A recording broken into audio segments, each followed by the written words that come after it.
All right, Lauren, how you doing today? I'm good. How are you? I'm good. I just want to take this time to thank you for coming and visit my absolute grind. We appreciate you for stopping by. Yes, thank you for having me. I'm excited. All right, so am I. So for everybody who's seeing you for the first time, let us know what you do. Okay, well, I'm Doriahna. I am a spoken word artist, I'm a youth mentor, and I'm a bohemian, to put it. Anything artsy and cultural, my mom says bougie bohemian, so I am that. So that's me. Okay. So how did you get into the spoken word? Spoken word started for me in childhood, but as far as taking it seriously, probably around 2004. Magic Johnson Starbucks, which is off of Cascade Road in Atlanta. They used to do like a monthly open mic.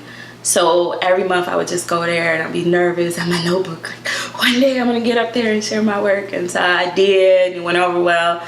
And I just started going there for like maybe 2 years. And then after that, people was like, you gotta get out of here, you gotta branch out.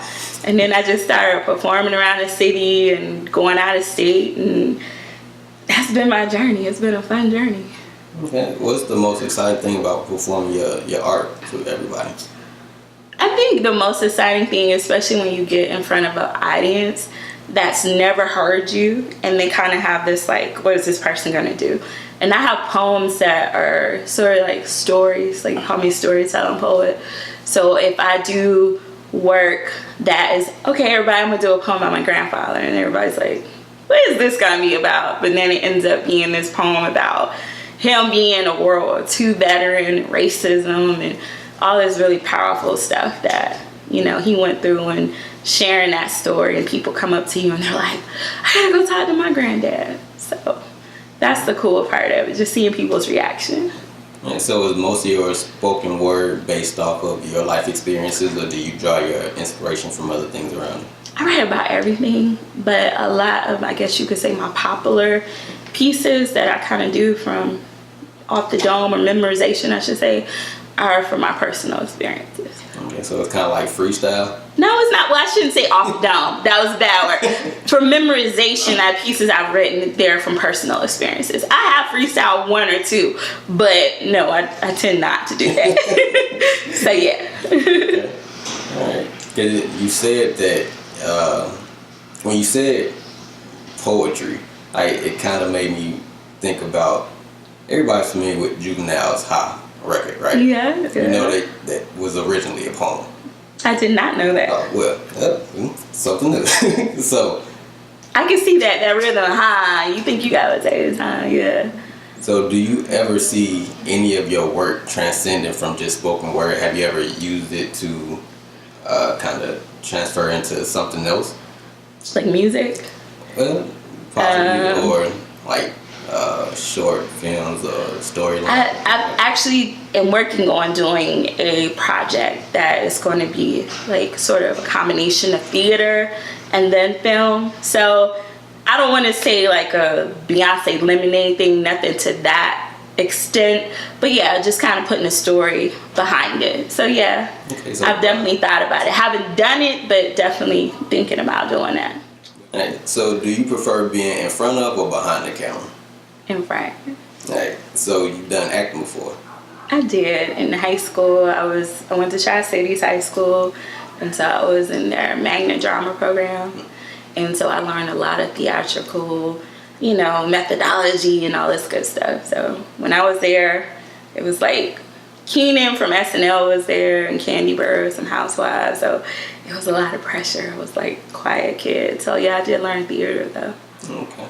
So you say you were quiet, so that probably means that were you kind of reluctant to put your art in front of other people at first? During that time frame, we didn't really do a lot of our original art. You're doing sort of scripts and things like that. So it was just hard getting up there, period, because you have so many other, when you're young, you kind of compare your talent to other people. They're here and I'm here, and we all were learning. But yeah, I was very reluctant back then. Now I'm just like, give me a mic, let me try to get up here and see what I can do. Do you remember your first poem or your first spoken word that you performed? Wow, I do. I don't I remember the concept. It was more or less a rant about everything.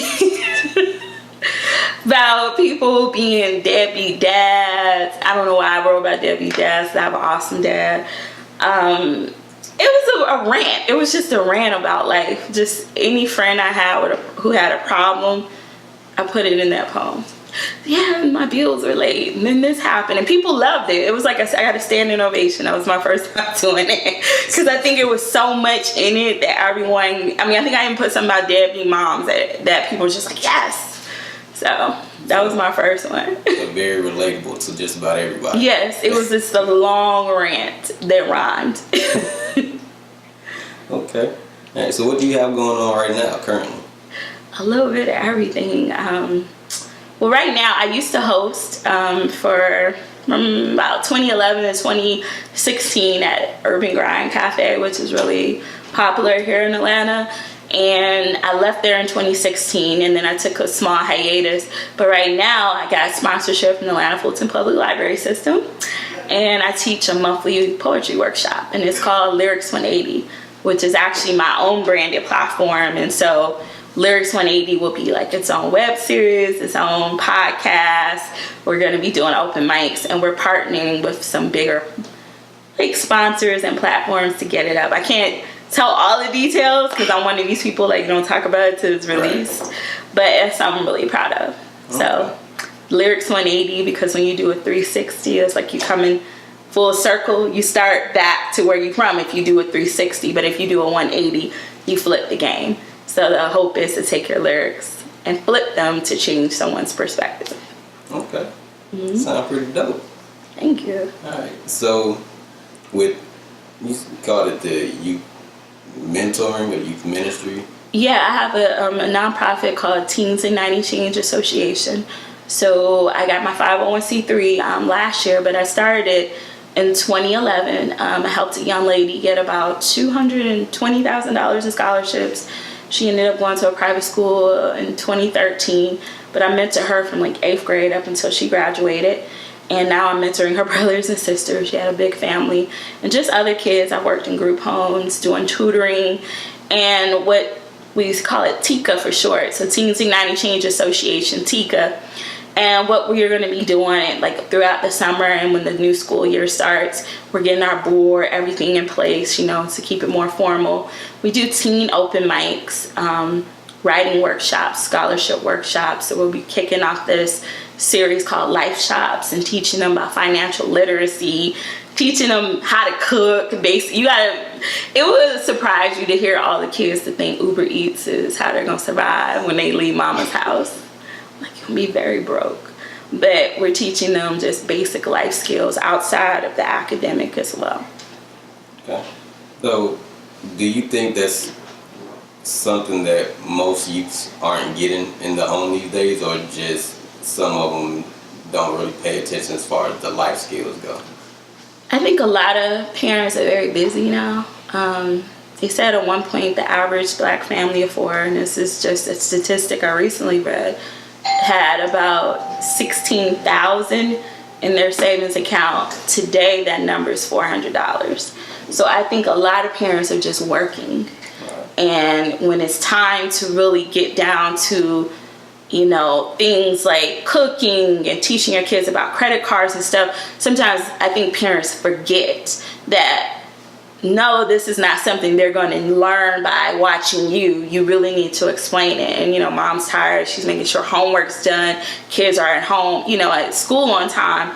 But there's just things where we need a village, and I think that's where TICA comes into place. Okay.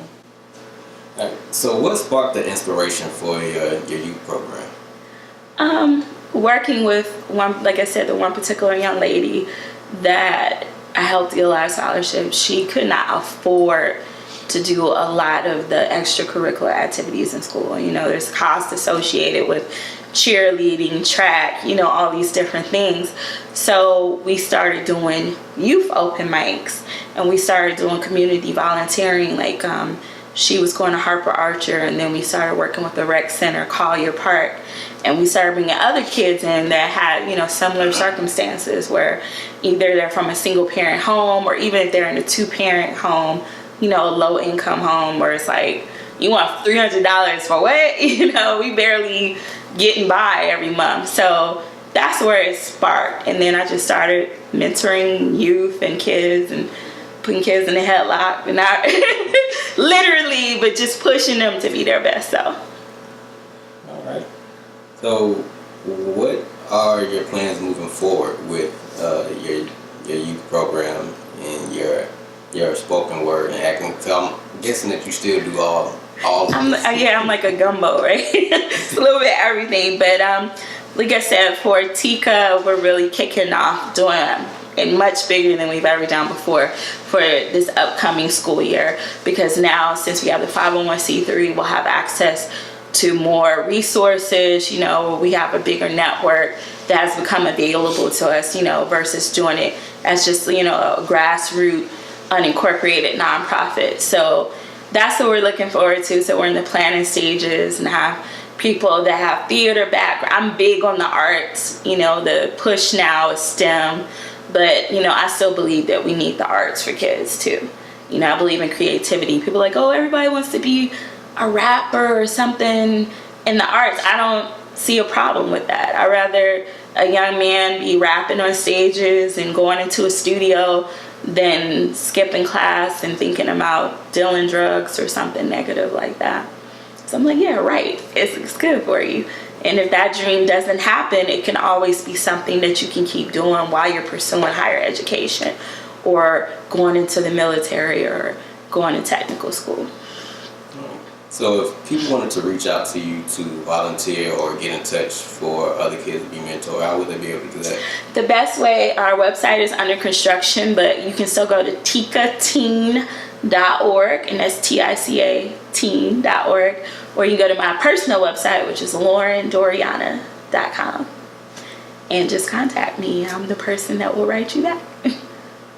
All right. Well, we definitely appreciate you coming and spending this time with us for my absolute grind, and we hope to do it again, especially on the podcast and not the formal interview form, so we can kind of get a little more in depth and kind of sit around and joke and things like that.